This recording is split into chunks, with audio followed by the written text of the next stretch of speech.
All right, it is Thompson to Clark here on election night. And I told someone the other day, I said, let's take it back to the old school. Let's take it back to the 90s. Just rock the Yeah. vote. You Remember rock rock the the vote. vote? Yeah. Randy, what was it? MTV Randy of the Redwoods, right? Rock Rock the the vote, vote. man. Yeah. Those are some interesting times. That's right. We are also in interesting times, but we are not here to talk about the election. However, if you are using our live show here as a break from the madness, we appreciate you. We welcome you. And if you were listening on the audio on Wednesday, hopefully some of the madness is gone, though probably not. And you get to enjoy listening to Giants baseball instead of constant election talk. We welcome you as well. So hopefully our plan here is to not go too long, because I know people are itching to go watch things and think about things. So hopefully we'll get some of this stuff out of here pretty quickly. But there was a lot to talk about in Giants baseball since the last time that Brad and I recorded. We were lamenting about how, hey, Buster, it's the off season and we don't have a GM yet. And they went and signed a GM. That's awesome. And for me, that signaled the beginning of the offseason. Mm-hmm. So that's why I just didn't feel like, all right, we're in the World Series, this and that, but our team is in flux. We got Buster Posey as the head of baseball ops, and then, but we need that GM. We need to start trickling down. I want to hear our plan. I want to hear our ideas. And sure enough, as we're going to go into in a bit, as soon as they plugged in our guy at GM, we started getting some words out of Buster at the GM meetings of yes, some direction of this team. Like, what is this team going to do? And not necessarily words, but actions, which is really cool. Okay, so we might as well start off with it. So the Giants signed Zack Minasian. Is that how they're pronouncing it?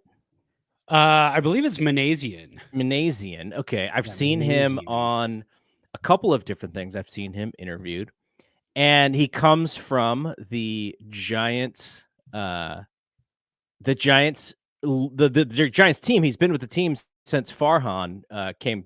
Farhan brought him in, so he's been with the team now for 5 years. Has a long historied career.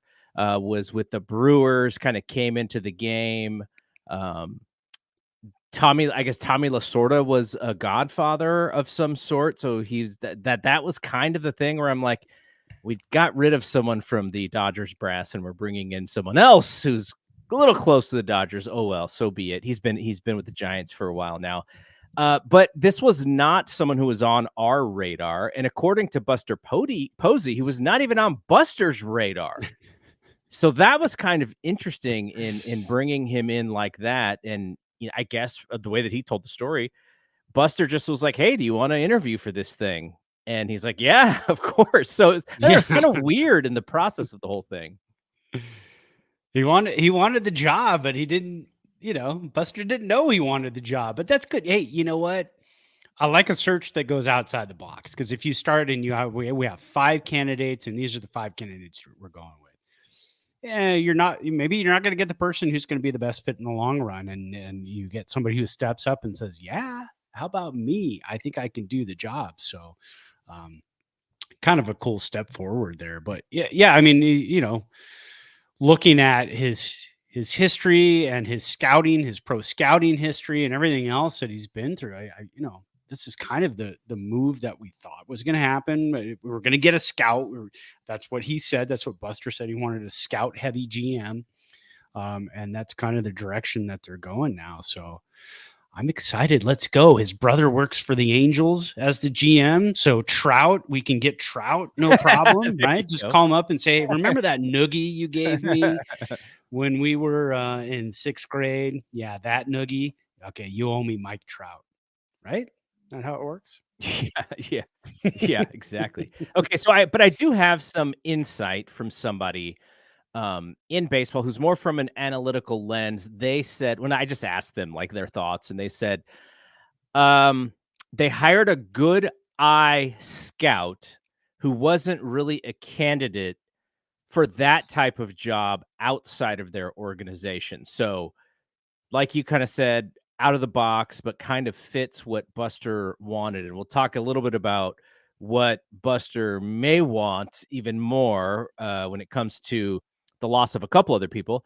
But then he said, when I kind of asked him further, um, he said, if things go well, it's always a possibility for, and because my question was around, why would you want to be Buster's number two?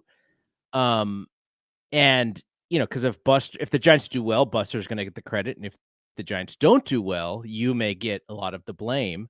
And he said, if things go well, it's also always a possibility, but not a lot of teams are looking to hire GMs or presidents of baseball operations with old school scouting backgrounds anymore. So, to me, a lot of sports can be copycat leagues, right? Copycat organizations. And it sounds like the Giants are definitely going a little bit backward from how other organizations are going.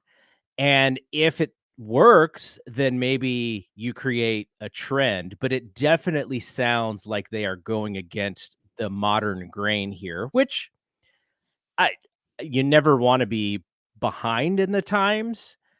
But sometimes I think we believe that maybe the analytical side of the game is a little too heavy, and we saw Right. that last year. We actually liked the way that they played last year better than the year before when they were so heavy analytics, and I think Farhan allowed Bob Melvin to do more things that were maybe against even what he thought that Bob Melvin should have done. So, I understand that. Now, I guess the question is here, and this is based off of the news today, from the that you were talking about, and I'll pull up, Andrew Baggerly's tweet here because he had a couple of good tweets based off of Buster's quote. So, uh, Buster, he stressed analytics, and he said that they will continue to inform decisions. But the offices will be moved from the place of prominence, which was in the clubhouse, which we heard about how all the computers had sort of taken over the clubhouse, Yeah. and they were moved out of the clubhouse. Um, and then he also said that I think Michael Schwartz is the name, who had been with the Giants around the same time as Minasian and he was the director of baseball analytics. He left to the Atlanta Braves with Pete Patilla. So that's where Pete went. That's where the head of analytics went. And now the Giants are without one, and they are also needing to backfill for Zack's previous role in scouting. So they still have a lot of work to do. Now, does it feel to you a little bit like they're zagging sort of hard here in Buster's first month on the job? I don't think so. I kind of the way I was thinking about it today, because I thought, man, there, a lot of changes. Your head analytics guy is gone. You're moving, like you said, you're moving the entire office back out of the clubhouse for analytics. Um, Buster did say in his initial presser, "Hey, look, we're still going to mix the two." But it just kind of feels like, the way Farhan had done things really analytic heavy with him and Kapler when he first came in and doing what they did to the clubhouse. Um, it kind of feels like, some of that was accepted because I kind of feel like what the Giants are doing now, what Buster Posey is doing now is saying, look, we're going to kind of mix the two, absolutely. But I think we're going to go a little bit, instead of, a 60-40 on analytics, maybe we're going to go a 60-40 on, eh, old school baseball feel. I don't know what to call it because it never really had a name, right? When we were growing up, it was, In-person scouting. Now there's another, like, people are yeah. reading between the lines, and I'm not even, I don't even read a lot of heavy analytic stuff, but all analysis today has an analytical slant to it just because that's where the game is. but I was reading McCovey Chronicles, and I believe the author is Brian Murphy, and he was just saying how some of the words that Buster was saying, such as, the type of players that they are going to get have to sort of fit this mold, this Buster mold, right? When you do that, you do exclude talented players and talented players who may be able to fit. Like I'm just saying, I'm just going to use Jock Peterson just because he was on the team. There were some things that I'm sure Giants fans liked about him and some things that Giants fans didn't. But let's say that Jock, I don't know, let's say he bothered some people. Would he fit a certain Buster mold? And if not, then are we saying, okay, we cannot sign a Jock type when, as we know, Jock was very beneficial to this team in portions of his career? Does he fit the, run hard to first base and break up two and play smart up the middle and all of these things that Buster wants the team to be? Though I will say, obviously the guy was on those teams, the 10, 12, and 14. But if you look back at that 2010 team, was that the most fundamentally elite baseball team that you had ever watched? Not really. There were some pieces that fit together well, but if you were to build a baseball team from scratch, I don't think the 2010 team is necessarily the blueprint to how you want to put the team together. No, and I feel like the 2010 team was a lightning strikes team because you had the pitching, right? And the pitching the young pitching gelled all at the same time. So that was 2010. And then you got a bunch of guys. I mean, we're talking Edgar Renteria and Juan Uribe. I mean, that's, you know what I mean? These are not far off of Jock Peterson type of players without the massive power. Yeah. But you had guys like that, but they didn't strike out a ton. They put the ball in play, that team. And they scored just enough runs to help with, the stellar Giants pitching and the good bullpen and Brian Wilson on the back end. I mean, there's a reason, Kuiper coined that team torture. I mean, it wasn't a fundamentally perfectly sound baseball team. But again, Buster Posey was in the clubhouse, so he knows the characters in there. He knows the players that were in there. I think, going back to Jock Peterson, I think he fits a Buster Posey team mold way better than a Farhan Kapler team mold, because I think with Kapler and Farhan, I think a lot of it was analytics, and maybe it was a touch robotic to the point where you had guys in the clubhouse like Jock Peterson who were just kind of doing their own thing and doing what they wanted to do. But they knew that, hey, when we call upon him to, to line shift into the game in the 7th inning or the 6th inning and get at bats the rest of the game, he was going to be ready for that. We don't really care what goes on in the clubhouse. We just need him to perform to the numbers that we have right here in this book or on this iPad. I think a Jock Peterson personality, a Jock Peterson type of hitter, I think it fits a Buster Posey team more. Yeah, I know the team wants to go towards more breaking up double plays and stealing bases and playing great, but taking it back to 86, man. Yeah, exactly. But you're not gonna get that 1 through 9, right? No. You gotta have a guy who could put it in the cove, late in the ball game. So I think, and he's gonna keep it loose too. He liked to have fun. He was a fun baseball player. So, yeah, I think he fits more on a team like this. But again, you got to have a mix. And I think what Buster Posey is looking for this team is a mix, but heavy on the, Tyler Fitzgerald at second, a Willie Adames at short, a Gold Glover at third, a Gold Glover behind the dish, a first baseman who can mash the ball. So you're going to have that mix.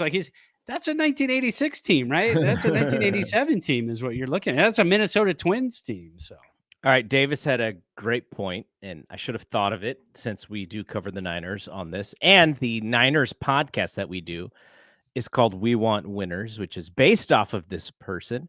Davis comments, sounds like Buster's borrowing a page from Mike Singletary era. Back in the day, this worked. We're bringing it back.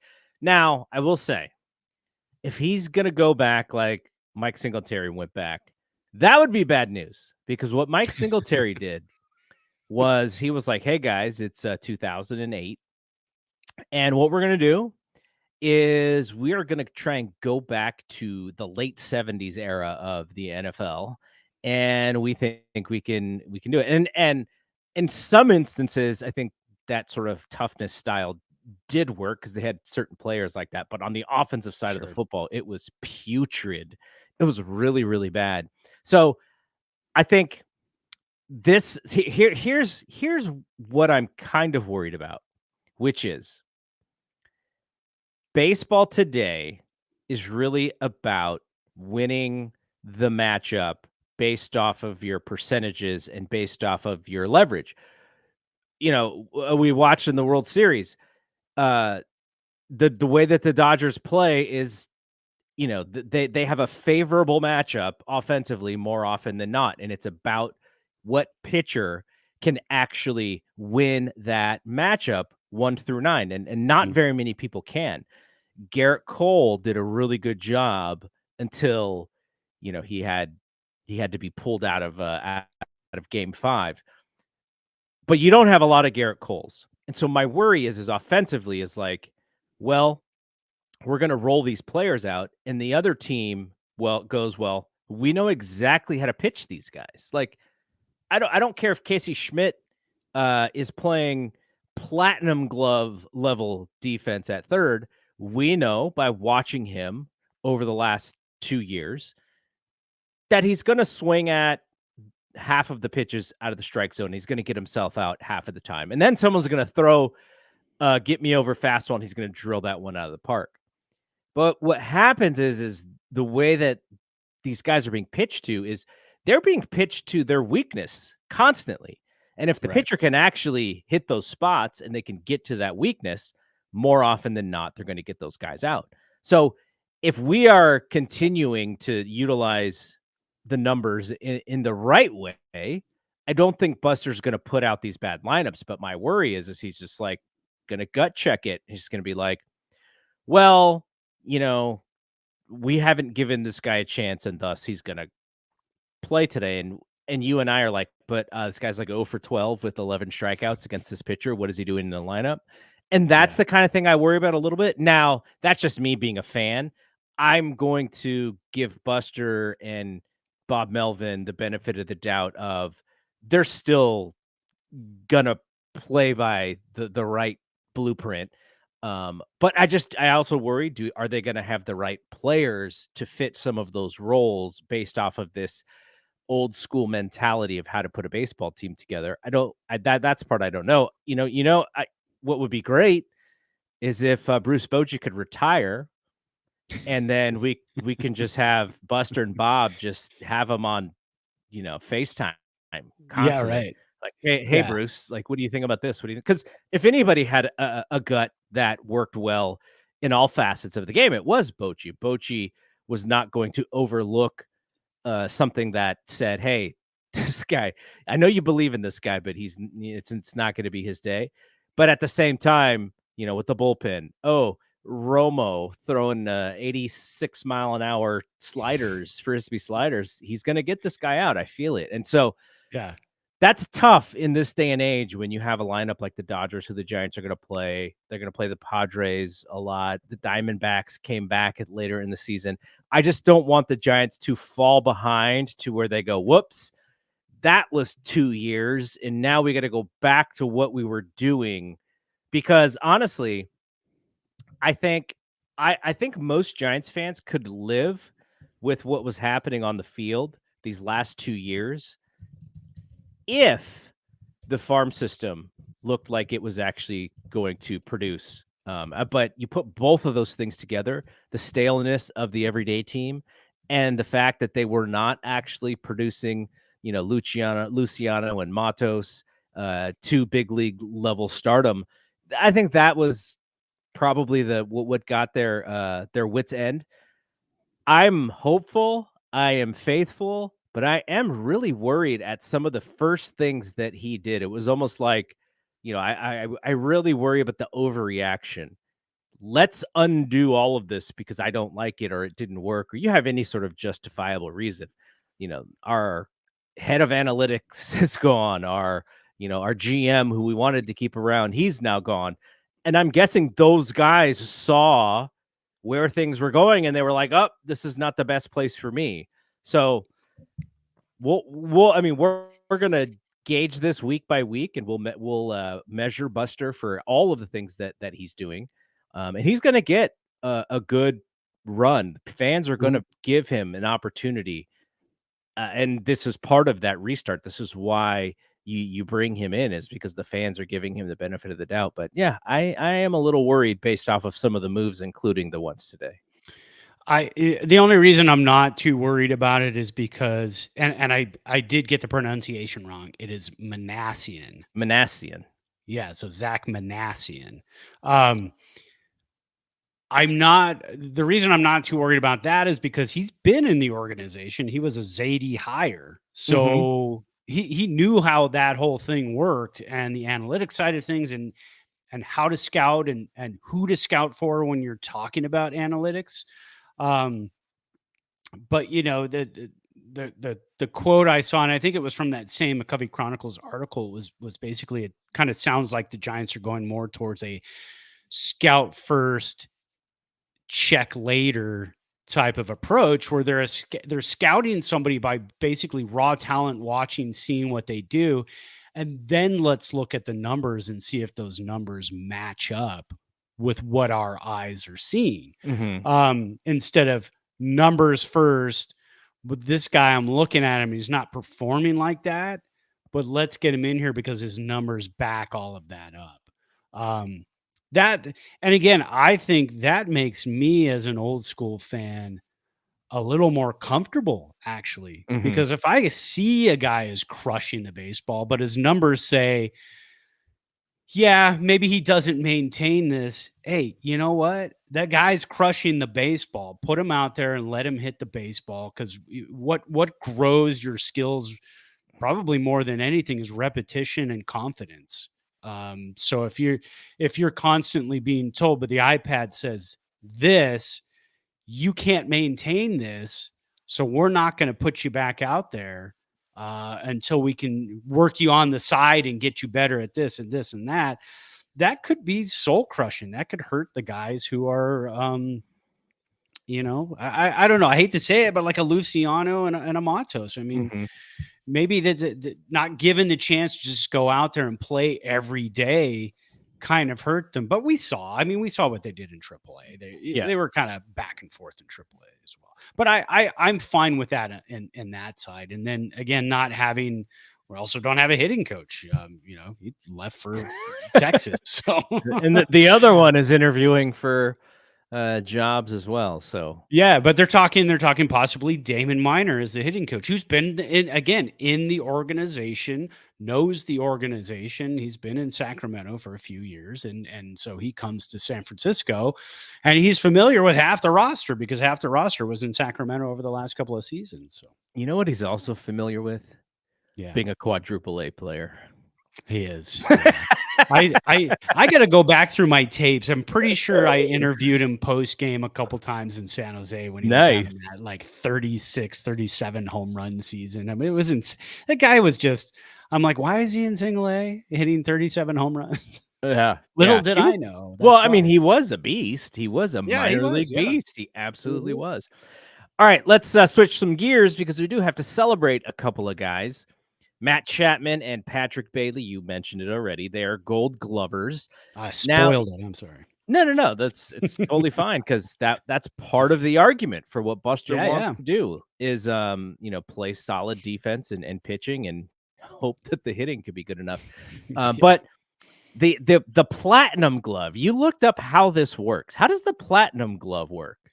So the platinum glove is given to whoever won the Gold Glove for that position in that league, you are now eligible for the Platinum Glove.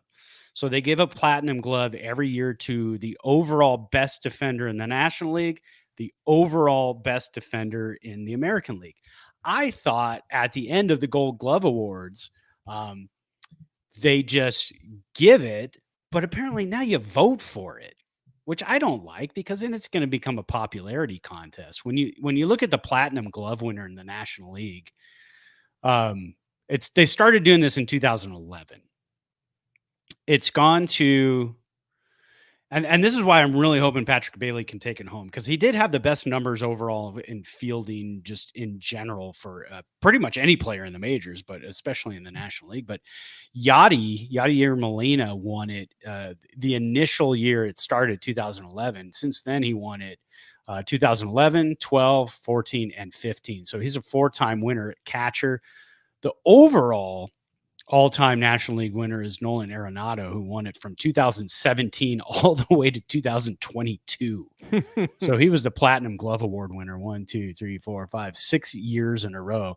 Over in the American League, it's been kind of mixed, but Matt Chapman did win it 2 years, 2018 and 19, when he was in Oakland. But more recently, last year, Andres Jimenez won it for Cleveland in the American League, and Fernando Tatis for San Diego in the National League. Winners are going to be announced on November 8th at the Gold Glove dinner in New York. So there's that. We didn't get our invite for that. And that would be a fun dinner to attend. That'd be awesome, man. That's probably a pretty cool gig. I'm sure it's at a super fancy place. Imagine you're invited to this Gold Glove dinner and you walk through the door and they throw you a short hop, and if you let it go by you, you got to leave. Now you're not eligible for the Platinum Glove. Sorry. Yeah. You're like, how do you fill the short hop? Oh, you're not really a Gold Glover. Get out of here. If you're Patrick Bailey, you got to throw somebody out from your knees. Yeah. All right. I had another thought, and this is because I was reading a piece, and we'll circle back to this a couple of times. Tim Britton from The Athletic, he wrote a piece, and he basically predicted the salaries or what the biggest free agents would sign for. And I guess he made these projections before I think it was somewhere in the beginning of the fall. So yeah, September.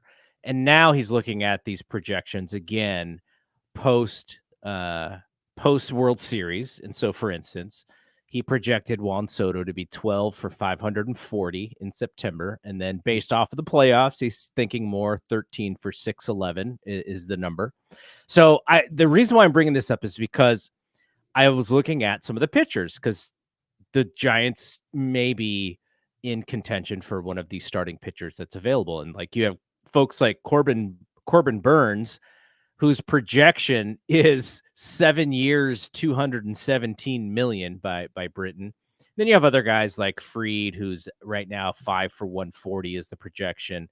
And then I got to Blake Snell, and I looked at Blake Snell, and I was like, oh, the projection for Blake Snell, according to Tim Britton, is 4 for 110. That is not much more than what the Giants paid him last year. And 4 years does not seem like an eternity compared to like a 7-year deal for Burns. And so I was anti-Snell, and I will admit some of it was because of how he ended the season and decided not to pitch that one last game. I was like, oh God, what a selfish guy. Right. But at 4 for 110, I kind of feel like they should be back in the ball game. Now, that could be also wrong. It could he could be getting way more than that. I think he's going to get way more than that. But 4 for 110, I feel like the Giants should be right in the mix on that. Yeah, what was Burns? 7 for 217 or something like that. Yeah. It's not, I mean, Burns is great. Snell is great. How old is Burns? Burns is, I believe he is 2 years younger than Snell. Okay. and so Snell's probably going to get closer to. Oh man, I can't see him getting 4 for 110. He's going to be wanting 5 years, I'm sure, and somebody's going to pitch in a sixth. I'll bet. I mean, so 6 Yeah, that's years. where you get the competition in driving up the price. But as we Yeah, saw yeah. last year, that competition was not driving up the price the way that they wanted. And so then they had to take a 2-year deal or a 1-and-1 deal with the Giants. Yeah, 6 years at 30 probably. So 6 for 180. Yeah, I think that's closer to what you're going to see. And it's not I mean, like there are bargain arms out there to where the Giants are going to be able to save a ton of money and still get a ton of value. Like Sean Manaea, who yeah. we've had, he's Mhm. 33 years old, and the projection is still here, 4 for 76. Yusei Kikuchi. Yusei Kikuchi is 34 years old. His projection, 3 for 63. So he's still projected to make $20 million. So that was more my point, which is if the average price for Blake is kind of in the low 30s still, and it's only for 4 years, it's like, man, Giants should probably be in the mix on that. Though by them being in the mix probably does jack it up to 5 or jacks it up even higher. So. Yeah, exactly. Yeah, it's going to be, I mean, maybe that's a starting negotiation point, but Boris is going to come in and go, ha, ha, ha. Look at what Burns is projected to get and Blake Snell, the way he finished the second half last year. And then you got to look at, sure, we're going to talk about him too a little bit more, but Robbie Ray, you got to look at him and say, now we've got him for $25 million a year. Is that a bargain?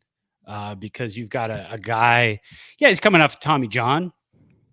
First start last year, struck out like 9. I mean, he was nasty. And so if you look at the upside of what you get from a former Cy Young Award winner, $25 million a year, when you're looking at, you said Kikuchi at $20 million a year, and you're getting Robbie Ray at $25 million a year. I mean, that's kind of bargain. I don't know if Robbie Ray could have gotten $25 million a year anywhere else, but now that I see the predictions for Kikuchi, it's like, why couldn't he have? I mean, I think for Robbie Ray, it was probably more along the lines of I could get 2 for 50 easily, but could I get 4 for 100? Probably not. I might as well stay where I'm at. And obviously the worry with him is him breaking down, but sure. I don't know, man. I feel like shouldn't those tight pants just be absolute compression? Isn't compression supposed to be good for us as we get older? Yeah, I'm wearing compression knee braces right now doing the podcast because you're sitting down because I wore them on my walk, and I'm just like, you know what? These just make my knees feel better. I'm just gonna keep wearing them. That's awesome. Yeah, I think that's one of those situations where, I mean, if for some reason Blake Snell was gettable at 4 for 110, I mean, you'd come in and you'd be Buster Posey, and you walk into the room and go, man, that's a lot, but I guess we'll do it. Play it up a little bit, because gosh, 4 for 110 for. Because that's the other thing too, is you don't want Blake. I don't want Blake Snell for more than 4 more years. Yeah, I mean, 4 more years is pushing it, right? Yeah, I mean, with his injury history, there's going to be a year or two where you're not going to get the full Snell. I mean, we saw it last year. You didn't get the full Snell, but then the Snell that you got was so tantalizing. You're like, man, this guy's actually a really good player. Yeah. Should they rename the Cy Young Award to the full Snell? Yeah, I think that sounds better. Second half Snell is like the best pitcher in all of baseball. The full Snell. If you could get a full Snell, you're talking about Roger Clemens, 1986. There you go, man.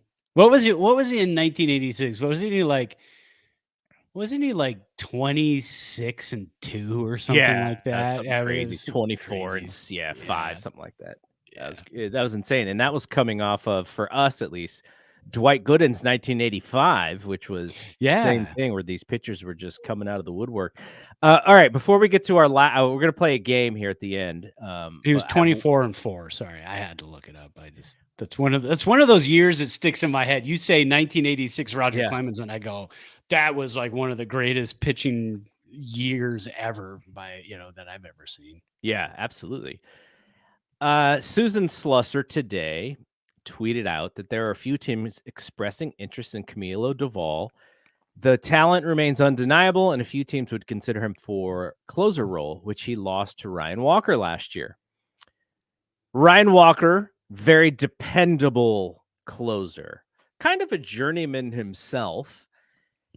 Doesn't have the dynamite in his right arm like Camilo does, but he does have stuff. He's got great stuff. This is nasty stuff. Yeah. The upside of Duvall is what, like, I'll compare Duvall to a Warriors player. We had the 49er crossover earlier. We'll have the Warriors crossover here.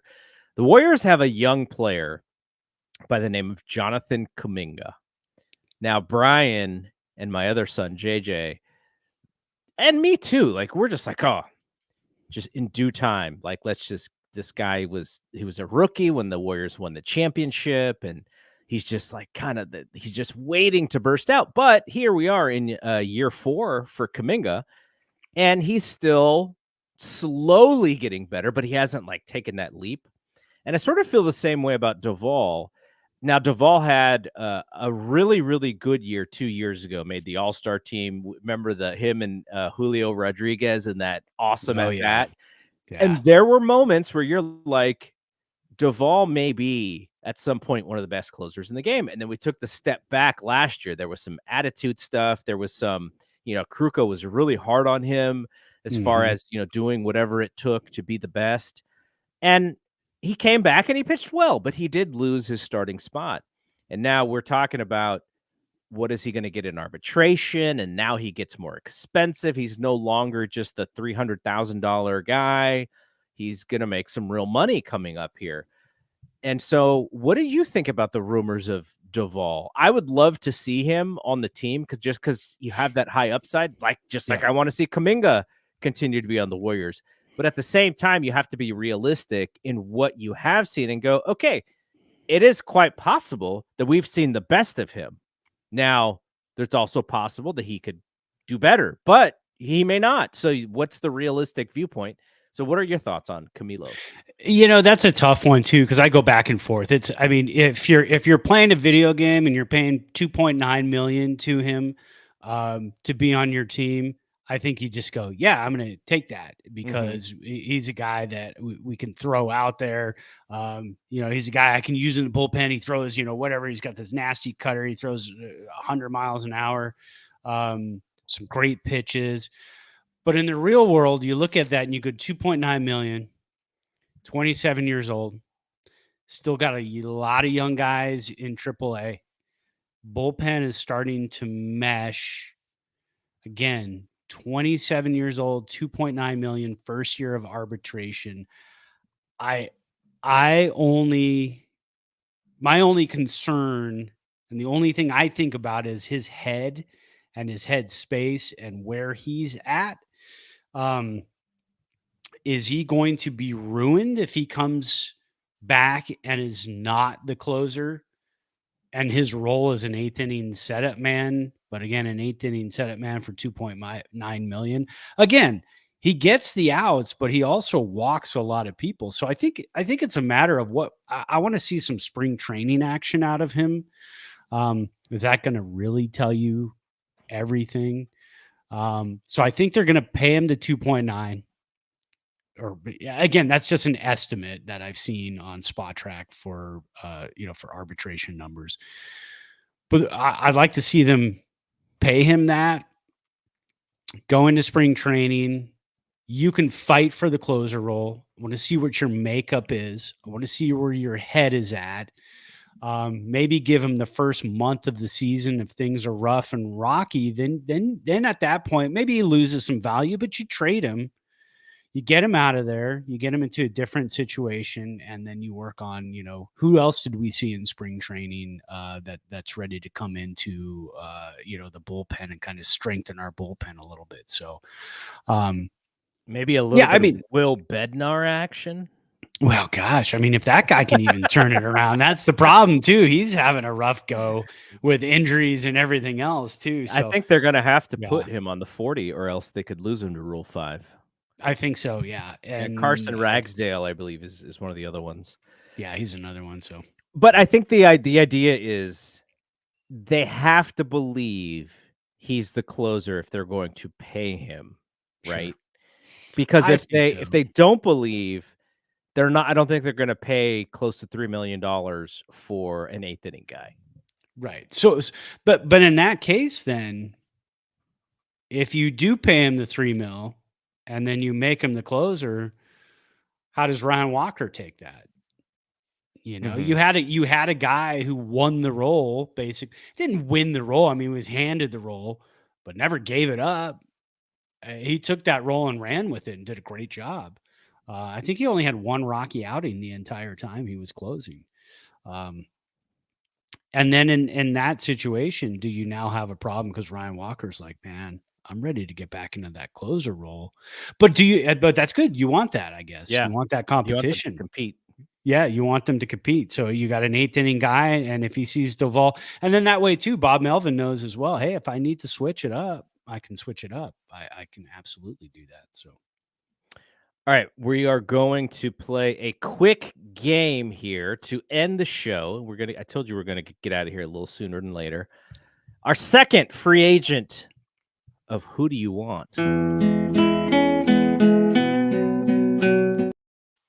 All right, this isn't going to be as gangbusters as it was during our Adamas versus Kim that was a tough one. head battle that we did.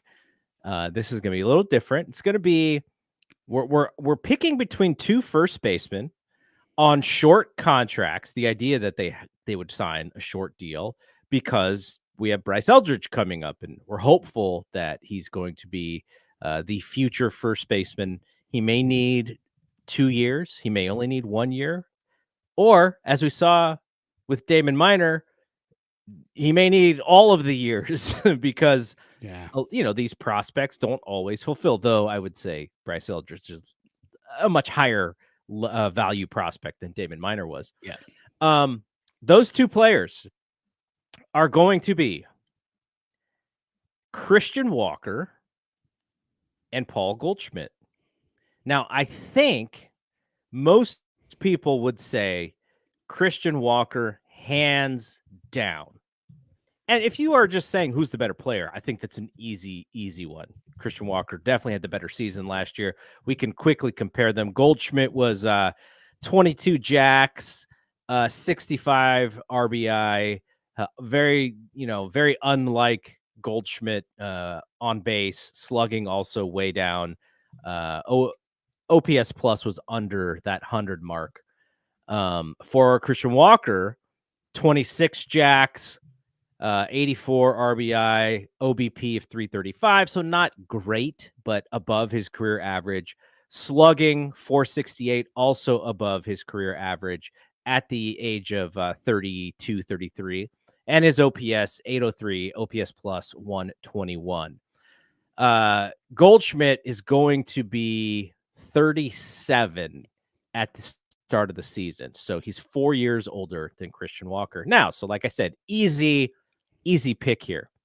There is something though, which is Walker's projected contract is 2 for $44. So if you sign Walker, you are signing him with the idea that he's going to play for 2 years and maybe not play first. Maybe he DHs. He doesn't only have to play first base. For Goldschmidt, it is less of an investment.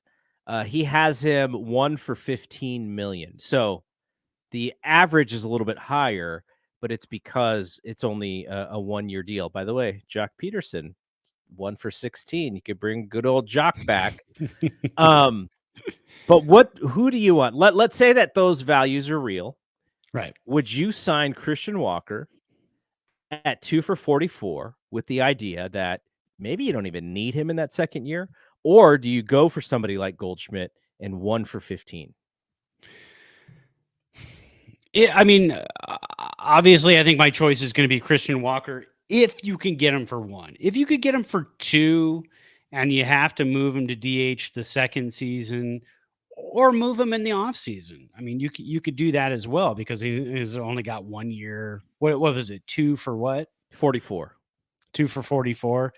It's kind of a big contract to move. If he didn't have a great offseason, then you got to move a guy for 22 million. It If those were the 2 offered contracts, I might go with Paul Goldschmidt. Mm. And I didn't think when you said the 2 names, I thought there's no way in hell I'm going for Yeah, Goldschmidt. Goldschmidt, you're just like, But, ugh. I mean, he's a former Gold Glover, right? I mean, And he's probably going to be in the Hall of Fame, or he's going to be, it's if he has close. another 1 or 2 years, he's going to get over 400 home runs. Yeah, and so, but again, if you want to hit a lot of home runs to get to that 400 home runs, you're not coming to Oracle Park.